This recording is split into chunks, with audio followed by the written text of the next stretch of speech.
N'est-il pas temps pour l'humanité de changer de cap et de destinée? Jusqu'à maintenant, nous nous sommes toujours laissés capturer par ce qui est futile et qui détourne notre attention de l'essentiel. Chacun ne se sent concerné que par ses petits problèmes existentiels et ne regarde dans ce qui l'entoure que ce qui peut combler ses aspirations et ses besoins personnels. Depuis des siècles, nous exploitons et abusons des règnes inférieurs comme s'ils n'étaient pas vivants de la même mer que nous. Nous demeurons passifs devant les innombrables activités humaines qui maintiennent dans la souffrance nos frères et sœurs des règnes inférieurs. Mais cette passivité généralisée est en train d'amener sur nous la même souffrance et le même enfermement. Ce que vous faites au plus petit vous sera fait à vous, disait le Maître Jésus. Sachez que les portes seront fermées devant tous ceux qui osent détruire les règnes de la mer et surtout, qui cultivent ce regard indifférent, comme si l'homme était le roi supérieur à tout, dominant tout et n'ayant de compte à rendre à personne. Michaël 127, 19. Que faire, chacun à notre niveau? Tout d'abord, pensons à toutes les créatures comme à nos enfants, des êtres proches de notre cœur et de notre vie. Il est aussi à notre portée de ne plus participer à l'exploitation du règne animal en cessant de consommer de la viande. Nous pouvons également entrer dans le courant actif de ceux qui s'organisent pour qu'un changement s'opère. Tous les mondes sont régis par des lois en accord avec la grande intelligence du Père qui équilibre tous les mondes dans l'harmonie et la justice. Si dans nos vies et nos sociétés cette intelligence semble absente, c'est parce que l'humanité s'était volontairement éloignée. On a appelé cet éloignement ou ce rejet de Dieu la chute. Nous nous sommes déconnectés de l'ordre céleste pour expérimenter une vie autonome, pour devenir notre propre Dieu. L'abeille qui choisirait de rejeter son lien à la ruche pour s'élancer seule à la conquête des prairies de fleurs comprendrait vite la folie de son aventure. Certes, elle serait son propre maître et pourrait aller où bon lui semble, mais elle ne serait plus en contact avec la sagesse de la reine qui guide toutes et chacune des abeilles de la ruche. La grande sagesse universelle qui éclaire tous les mondes, du plus petit au plus grand, est la seule capable de nous guider sur le chemin du vrai savoir. Elle nous est offerte à travers les enseignements apportés par les messagers de la lumière. Étudier ces enseignements est la clé directe pour entrer dans ce savoir. Cette sagesse est également présente en nous et dans la nature vivante. Nous pouvons nous laisser imprégner par cette intelligence pure en nous retirant dans notre sanctuaire intérieur ou en faisant des promenades méditatives en forêt. Tout dans notre vie d'humain est teinté de dualité. Toutes les circonstances qui se présentent à nous nous demandent de faire un choix, avancer ou reculer, parler ou se taire, réagir ou fuir. C'est comme si nous marchions en équilibre sur un fil. D'un côté il y a une influence qui nous invite à négliger la vie terrestre pour entrer dans des illusions et des rêveries mystiques, de l'autre il y a l'influence inverse qui nous suggère de ne vivre que pour le corps physique et la vie matérielle. Opter pour l'une ou l'autre voie, c'est se mettre en déséquilibre. Que l'on tombe à gauche ou à droite, cela reste une chute. Notre seule réalité, c'est ce fil tendu entre les deux, le fil de la tradition, qui permet de demeurer dans une conscience éveillée et de garder l'équilibre. Ce fil de la tradition, ce sont les écritures sacrées qui appartiennent à un monde d'éternité. Ne cherchons pas à vivre pour un autre monde que nous ne connaissons pas, mais évitons aussi de tomber dans le piège du matérialisme qui ne tient compte que de la vie mortelle. La vérité est entre les deux extrêmes. Nous devons être enracinés dans la terre pour nous épanouir et respirer dans le ciel grand ouvert. La vie sur terre est précieuse car c'est par nos actes quotidiens que nous pouvons nous relier au monde divin. Et quand nous mourrons, cet équilibre que nous aurons maintenu dans notre vie terrestre deviendra un pont vers notre destinée. Il est peut-être vrai que tous les chemins mènent finalement à Dieu puisqu'il est à la fois la source d'où tout jaillit et l'océan où tout doit retourner. Mais certains chemins peuvent constituer des détours de milliers de vies de souffrance.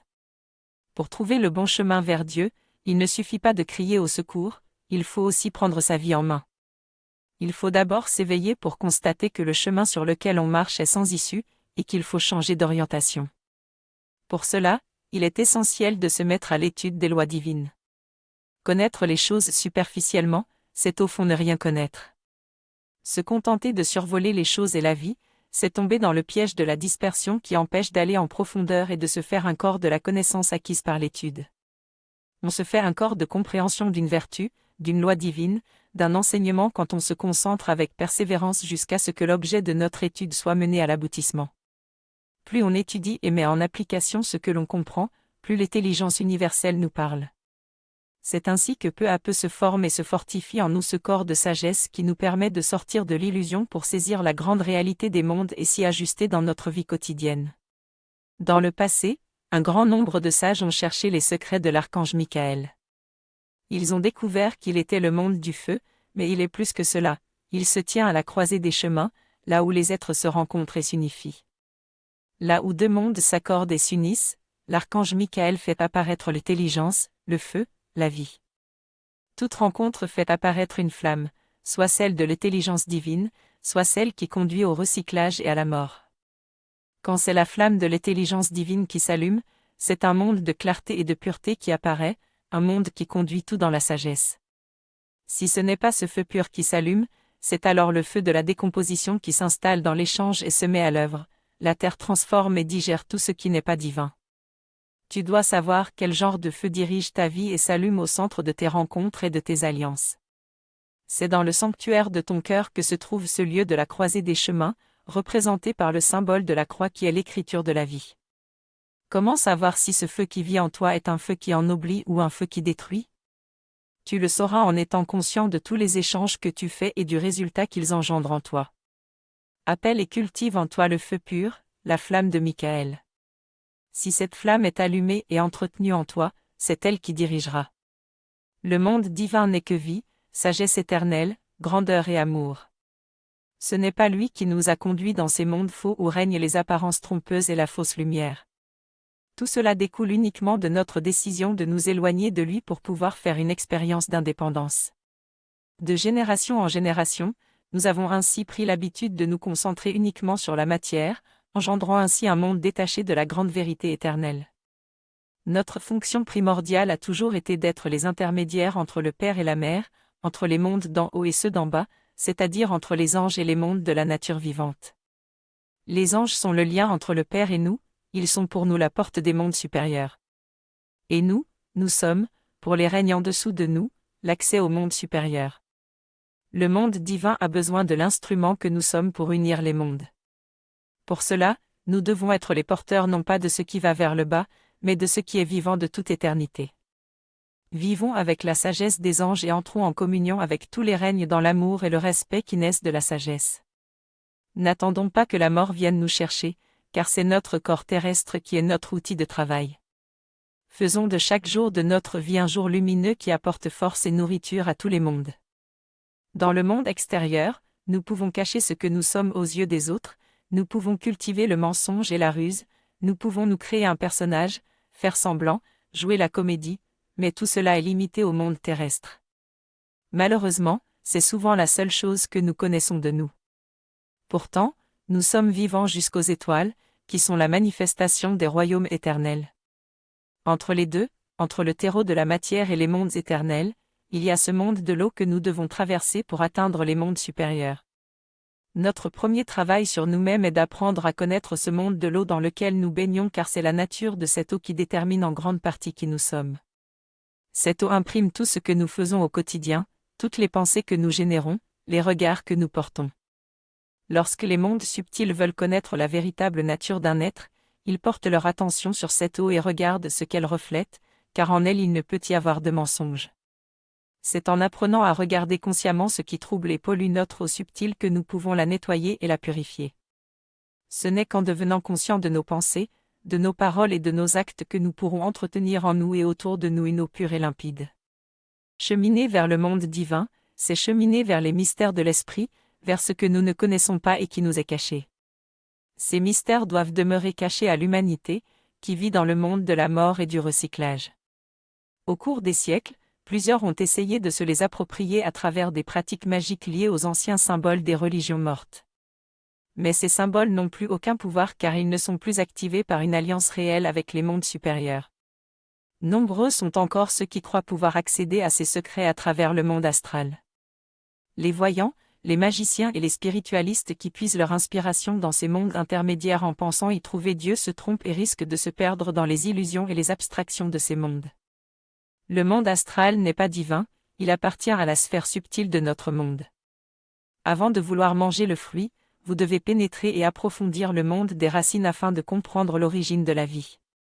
Michael, 150, 41, avant de s'élancer vers les grands mystères éternels, nous devons d'abord nous reconnecter à la vie et à nous-mêmes dans le concret du quotidien. Servons-nous de notre corps et de son merveilleux potentiel de pensée, d'amour et d'action. Apprenons à vivre à partir de notre être véritable éternel et devenons par notre vie un trait d'union entre la terre et le ciel, entre la mer et le Père. Nous venons sur la terre avec un important capital d'énergie. Mais si cette énergie n'est pas cultivée de la bonne façon, elle se perd. Il est donc important, pour le temps qu'il nous reste à vivre chacun, de regarder notre vie en face et de faire les ajustements nécessaires pour cesser de dilapider notre capital énergétique et l'investir dans ce qui construit un avenir au-delà de la mort. Il nous faut apprendre à maîtriser et à canaliser l'énergie qui se trouve en nous et autour de nous. Il y a une façon de vivre qui dilapide la force et une autre qui l'augmente et la fait grandir. Tout ce qui nous tire hors de nous-mêmes et qui ne sert qu'à nous sentir exister à l'extérieur gruge notre vitalité et affaiblit notre force créatrice. C'est par la méditation et l'introspection que nous pouvons comprendre comment nos actes quotidiens déterminent ce que nous sommes et ce vers quoi nous nous dirigeons. Si ce que nous faisons ne contribue pas à faire naître Dieu sur la terre, alors c'est un autre monde qui devient créateur à travers nous, enfantant en nous et autour de nous son propre monde, faisant de nous ses serviteurs. Éveillons-nous à la sagesse de notre être véritable pour pouvoir accomplir sur la terre ce que nous portons en nous et nous acheminer sereinement vers notre destinée de lumière. Commencer la journée sans une pensée pour notre être intérieur, prendre un petit déjeuner à la course tout en lisant les infos du jour, c'est commencer la journée sans notre âme. Et de toute la journée, qui pense à son âme? Qui pense à s'adresser à elle pour lui dire « Je suis ton instrument, mon âme. Je veux travailler en collaboration avec toi. Sois avec moi dans ce que je fais ?» Vivre avec son âme, c'est d'abord être conscient de sa présence en nous. Ce n'est pas une présence étrangère puisque c'est la part de nous qui est vraie. Mais comme nous l'avons longtemps délaissée, nous n'avons plus l'habitude de faire référence à elle. Dans l'idéal, nous devrions être conscients de sa présence en permanence. Nous devrions être en liaison constante avec elle car c'est elle qui nous envoie en mission ici-bas. Notre expérience terrestre est son expérience.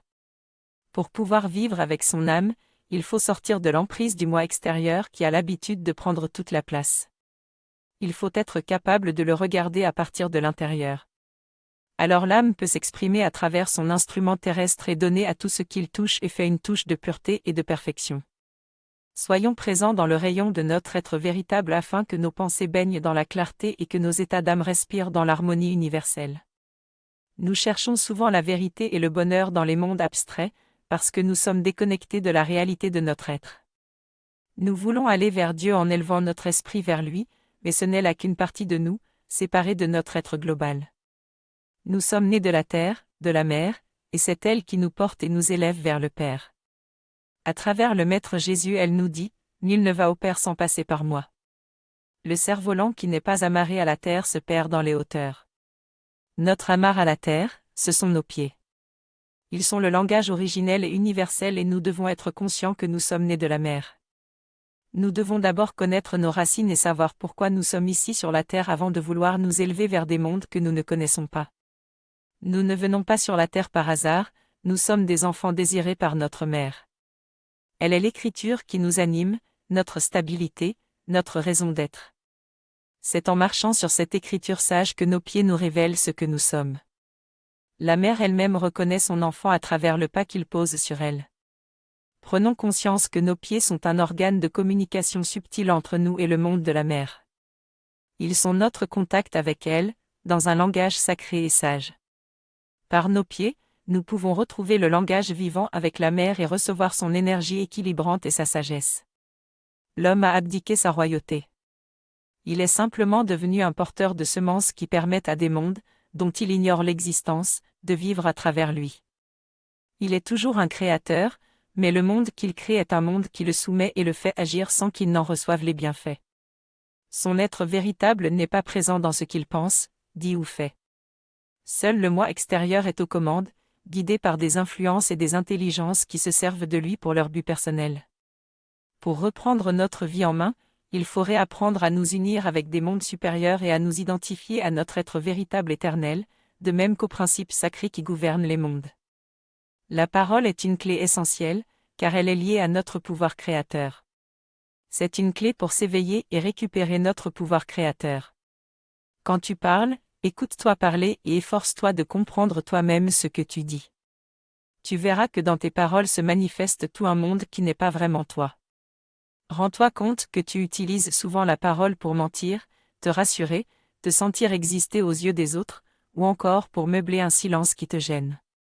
Apprends à être clair, précis et vrai dans ce que tu dis, uni à ton âme et à la sagesse divine, afin de donner à tes paroles un corps vivant et agissant sur la terre. Se remettre en question est peut-être ce qu'il y a de plus difficile pour l'être humain. Nous croyons toujours détenir la vérité, et même si nous avons des doutes, nous préférons généralement continuer à vivre dans l'illusion plutôt que de se remettre en question. On s'accroche à nos faiblesses, pensant que de toute façon nous n'y pouvons rien puisque c'est ainsi que nous sommes faits. Les hommes sont sincères, même dans leurs illusions, ils se mentent à eux-mêmes parce qu'ils ne savent plus comment faire pour redresser la situation. Il est difficile d'y voir clair lorsque nous sommes pris dans ce monde d'illusions qui nous réconforte dans l'erreur et que nous sommes persuadés d'être dans le vrai. Comment faire pour s'en sortir ? Le premier pas est de comprendre que notre vie sur la terre est une préparation pour une autre vie. Se souvenir de cela nous donne la force d'accepter ce qui nous arrive en pensant qu'il y a au-dessus de toute une vérité supérieure. La vérité existe par elle-même et ne nous demande pas notre avis, elle n'est pas à notre service pour justifier notre médiocrité. Il faut être humble pour reconnaître la vérité. L'humilité devant la grande vérité est une protection et une force, elle te permettra de prendre la décision de te remettre en question lorsque tu verras que ta vie n'est pas ce qu'elle doit être. Le monde divin est omniprésent dans notre monde. Nous ne le trouverons pas en le cherchant dans des abstractions, dans les mondes sans consistance et faux que nous avons créés pour vivre loin de lui. Non, pour nous, la présence du monde divin se trouve avant tout dans le corps. Nous avons négligé ce trésor pour chercher Dieu là où il n'est pas, et nous sommes tombés sous la domination d'êtres qui, connaissant la valeur inestimable de notre corps, cultivent notre ignorance pour vivre à travers lui. Si nous voulons comprendre Dieu le Père, le grand Créateur, celui qui aime tous les êtres et en prend soin, il faut comprendre notre corps qui, comme Dieu, vise uniquement l'unification et le bon fonctionnement de toutes ses parties. Quand un organe est dans la faiblesse, tous les autres viennent l'aider, et tous fonctionnent dans une parfaite harmonie. Il faut prendre soin du corps physique et être à son écoute pour connaître ses vrais besoins. Mais il ne faut pas oublier que ce véhicule terrestre que nous possédons est en réalité quadruple. Il est formé d'un corps de terre, physique, d'un corps d'eau, aurique, d'un corps d'air, subtil, et d'un corps de feu, divin. C'est en étudiant toutes les subtilités de ce corps merveilleux que nous pouvons découvrir les grandes lois de l'univers.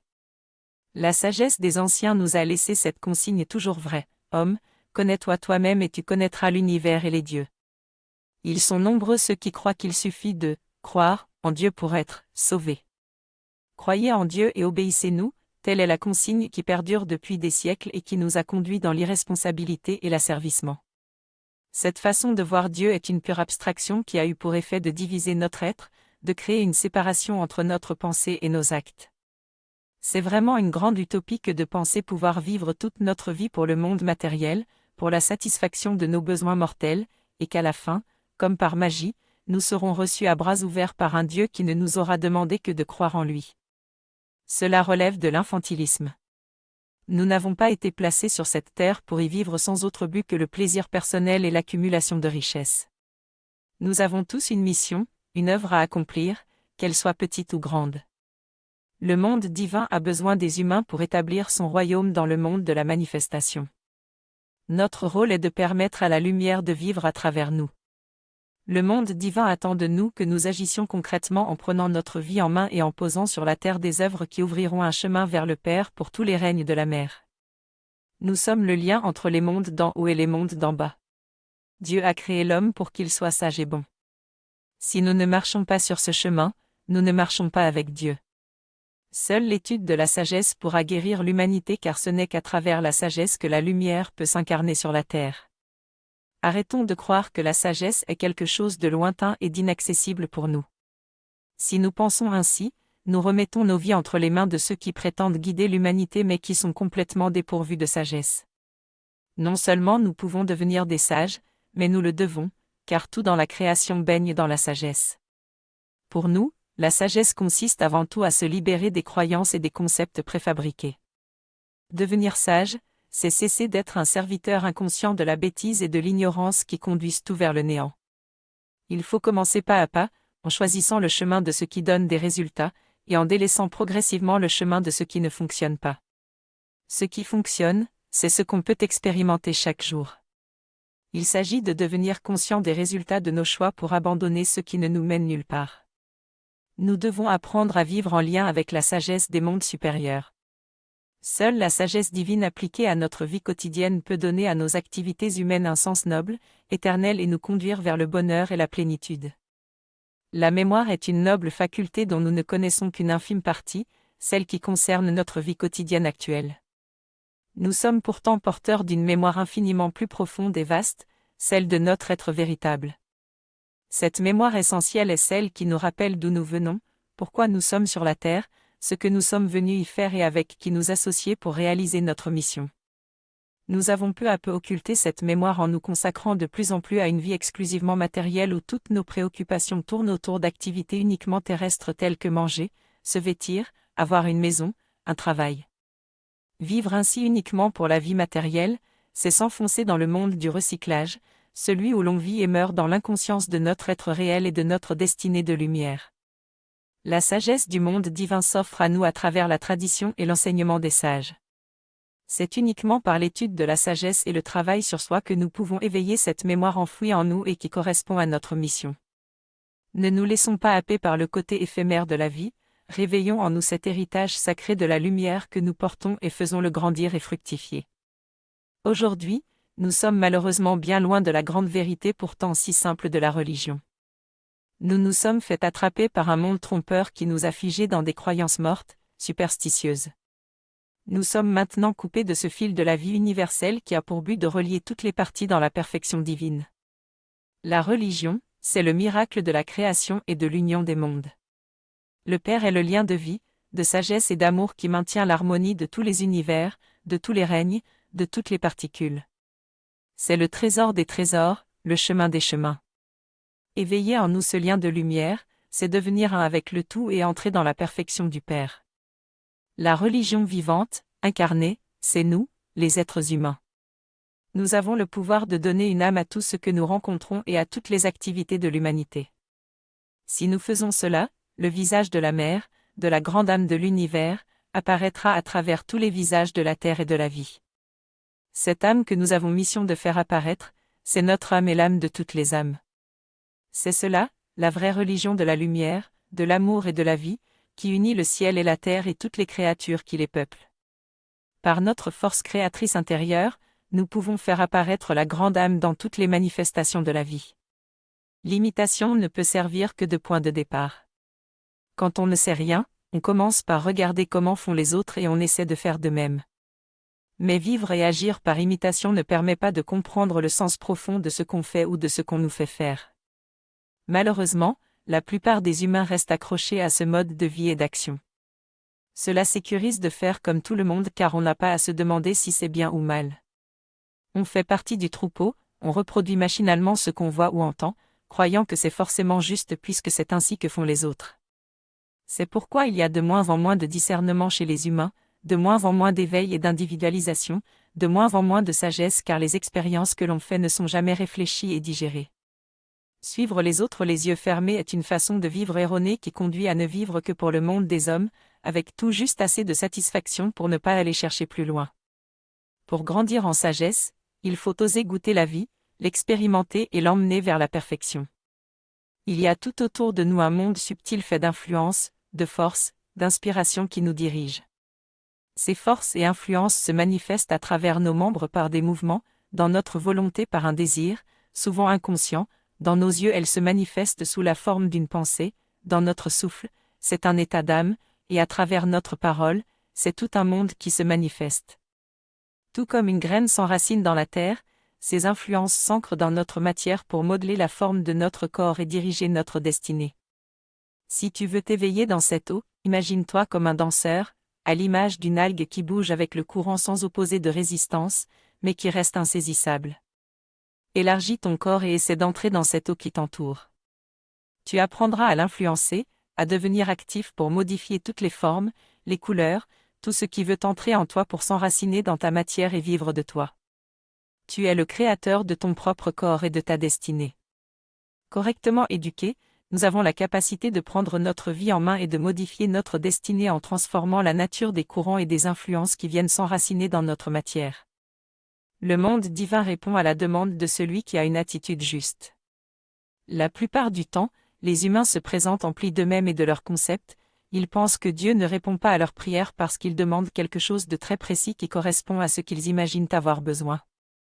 Et cela concerne presque toujours la vie matérielle. Ils se ferment ainsi la porte car il n'y a alors aucune place en eux pour recevoir quelque chose d'encore plus grand que ce qu'ils imaginent. Apprends à être vierge de toute attente.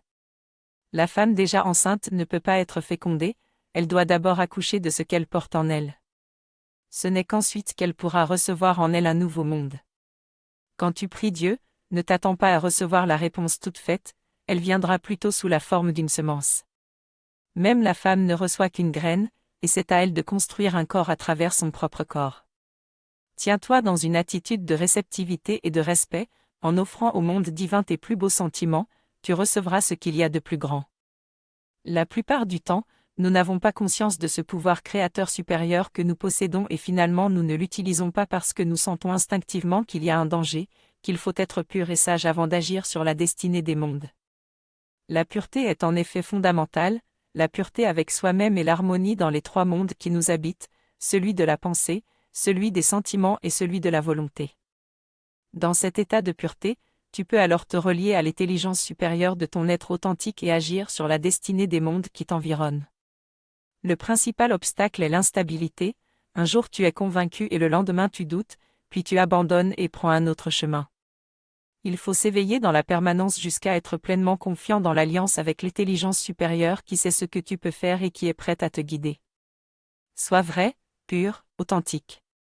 Sache que ce que tu écris ainsi dans les mondes invisibles prend du temps pour se réaliser et demande attention, fidélité et continuité de conscience et d'action.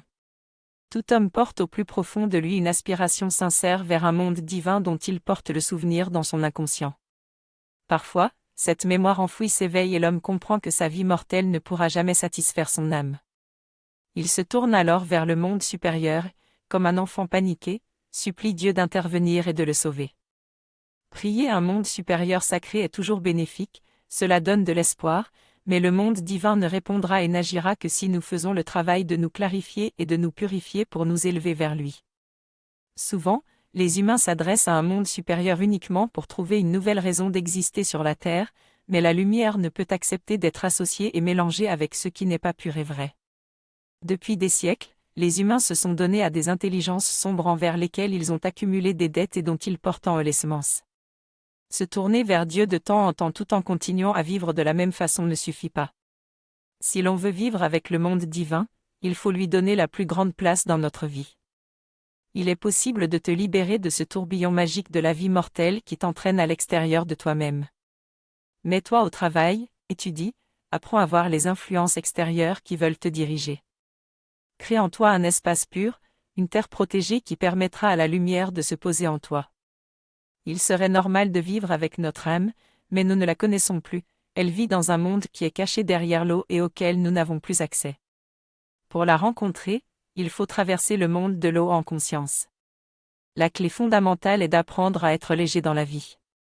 Le monde de l'eau, nous y voyageons durant le sommeil, c'est aussi ce monde que nous rencontrons après la mort du corps physique. Il faut beaucoup de discernement pour traverser ce monde de l'eau et atteindre l'autre rive. C'est un monde qui amplifie tout, qui agrandit tout. Celui qui ne sait pas étudier, méditer et se maîtriser, celui qui n'a pas de discernement face aux influences qui se présentent à lui ne pourra faire autrement que d'être envahi et possédé par toutes les illusions qui vont le piéger. Apprends donc à vivre dans la légèreté. N'alourdis pas ta vie par tout ce qui est inutile. Ne t'identifie pas à ce qui ne t'appartient pas, à toutes ces illusions qui voudraient partager ta vie. Habitue-toi à entendre, voir, goûter, sentir, toucher en restant concentré sur l'essentiel. Cultive en toi un espace vierge, neutre qui te permet de ne pas être submergé par le tourbillon de la vie. Nous avons délaissé la guidance divine pour devenir nos propres maîtres. Mais nous sommes plutôt devenus des girouettes sans stabilité qui suivent le vent qui passe. Elles sont nombreuses les influences et les intelligences de toutes sortes qui voient en nous l'opportunité de vivre à travers nous et à nos dépens. Nous ne savons rien de ces forces qui veulent nous contrôler et nous orienter à leur gré. Derrière tout ce que nous faisons, comme derrière toutes les pensées ou les états d'âme que nous avons, se tient une intelligence, une âme, une influence à l'œuvre.